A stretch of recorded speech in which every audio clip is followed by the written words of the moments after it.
देख रहे हैं एसपीएन 9 न्यूज। मैं हूं रोहित वर्मा। हाल ही में संसद से पास 3 कृषि विधेयकों के विरोध में किसान संगठनों ने आज देशव्यापी आंदोलन का आह्वान किया है। हालांकि आंदोलन का ज्यादा असर पंजाब और हरियाणा में दिख रहा है। कई दिनों से सड़क पर प्रदर्शन कर रहे पंजाब के किसान बृहस्पतिवार को रेल ट्रैक पर बैठ गए। रेल रोको आंदोलन को देखते हुए रेलवे ने शनिवार तक 20 विशेष ट्रेनें आंशिक रूप से रद्द और 5 को गंतव्य से पहले ही रोक दिया। वहीं हरियाणा में किसानों आढ़तियों ने राज्य मार्ग जाम करने की चेतावनी दी। उधर यूपी में भी सपा ने किसान कर्फ्यू और जाम का आह्वान किया है। प्रधानमंत्री नरेंद्र मोदी ने जय जवान जय किसान और जय विज्ञान का नारा दिया है। मोदी सरकार 2014 से लेकर अब तक किसानों को खुशहाल और समृद्ध बनाने का दावा करती रही है। इसके बावजूद पिछले 6 सालों में मोदी सरकार के खिलाफ किसान कई बार सड़क पर उतरकर आंदोलन कर चुके हैं। हालांकि इस बार संसद से पारित हो चुके कृषि संबंधी बिलों के खिलाफ किसानों ने आक्रोशित और उग्र रुख अख्तियार कर रखा है। देश के किसान संगठनों ने आज इन विधेयकों के विरोध में देशव्यापी बंद का आह्वान किया है। हम आपको बताते हैं कि पिछले 6 सालों में किसानों ने कब और किन मार्गों को लेकर मोदी सरकार के खिलाफ मोर्चा खोल चुके हैं। सबसे पहले किसानों ने आंदोलन किया था भूमि अधिग्रहण के खिलाफ। देश की सत्ता पर नरेंद्र मोदी के विराजमान होते ही सबसे पहले किसानों ने ही सड़क पर उतरकर मोर्चा खोलने का काम किया था। जनवरी 2015 में नरेंद्र मोदी सरकार भूमि अधिग्रहण कानून में बदलाव के लिए अध्यादेश लेकर आई थी, जिसके खिलाफ देश भर के किसान सड़क पर उतर आए थे। मोदी सरकार ने इस अध्यादेश की लोकसभा से पास भी करा लिया था, लेकिन किसानों का आंदोलन इतना ज्यादा बढ़ गया था कि सरकार को बैकफुट पर आना पड़ा था। भाजपा के कई सहयोगी दल भी इस मुद्दे पर प्रमुखता से उसके विरोध में उतर आए। शिवसेना ने तो इस मुद्दे पर भाजपा सरकार के खिलाफ मोर्चा तक खोल दिया था। किसान संगठनों से लेकर अन्ना हजारे तक धरने पर बैठे।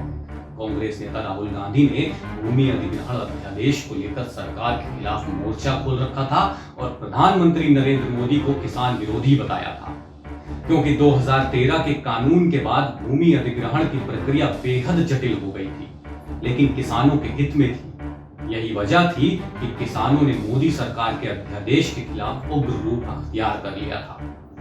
हालांकि किसानों की नाराजगी को देखते हुए सरकार को अपना फैसला वापस भी लेना पड़ा था। दूसरा जो मोर्चा खोला था वो जंतर मंतर पर महीनों किसान बैठे रहे थे। तमिलनाडु के किसान 2017 में कर्ज माफी, सूखा राहत पैकेज और सिंचाई संबंधी समस्या के समाधान के लिए कावेरी प्रबंधन बोर्ड के गठन की मांग को लेकर दिल्ली के जंतर मंतर पर महीनों धरने पर बैठे थे। इस दौरान तमिलनाडु के किसानों ने अर्धनग्न प्रदर्शन करने से लेकर अपना मलमूत्र तक किया था। कांग्रेस नेता राहुल गांधी ने भी इन किसानों के प्रदर्शन में शामिल होकर अपना समर्थन दिखाया था। तमिलनाडु के किसानों ने जंतर मंतर पर अनोखे तरीके से प्रदर्शन कर सबका ध्यान अपनी ओर आकर्षित किया था। इसे लेकर देश के तमाम किसान संगठन उनके समर्थन में खड़े हुए, लेकिन बाद में तमिलनाडु के मुख्यमंत्री ई पलानिवासी द्वारा आश्वासन मिलने के बाद धरना खत्म कर दिया गया था। दिल्ली तक किसान क्रांति यात्रा भारतीय किसान यूनियन के नेतृत्व में हजारों किसानों ने हरिद्वार से दिल्ली तक पैदल किसान क्रांति यात्रा निकाली थी। इस दौरान किसानों की मांग गन्ना बकाया से लेकर स्वामीनाथन रिपोर्ट को लागू करने सहित कई मांग शामिल थी। साल 2018 में गांधी जयंती के मौके पर किसान गांधी समाधि पर कार्यक्रम करना चाहते थे, लेकिन किसानों को दिल्ली में दाखिल होने से पहले ही यूपी दिल्ली बॉर्डर पर रोक दिया गया था। किसानों ने बैरिकेडिंग तोड़ दी थी और हंगामा शुरू कर दिया था। दिल्ली पुलिस ने पानी की बौछार के साथ किसानों पर आंसू गैस के गोले तक डाले थे और लाठीचार्ज किया था, जिसमें कई किसान घायल हुए थे। किसानों को समर्थन देने पहुंची आरएलडी मुखिया चौधरी अजीत सिंह तो बेहोश भी हो गए थे। इसके बाद किसानों के एक दल केंद्रीय मंत्री राजनाथ सिंह से मुलाकात हुई। सरकार से आश्वासन मिलने के बाद किसान घर वापस लौट गए।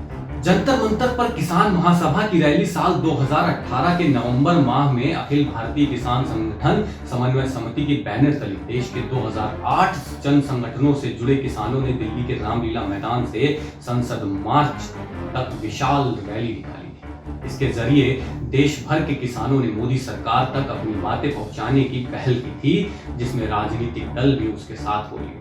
कांग्रेस, आम आदमी पार्टी, राकपा, वाम दल समेत कई दलों के नेता जंतर मंतर से संसद तक किसानों के मार्च के समर्थन देने पहुंचे।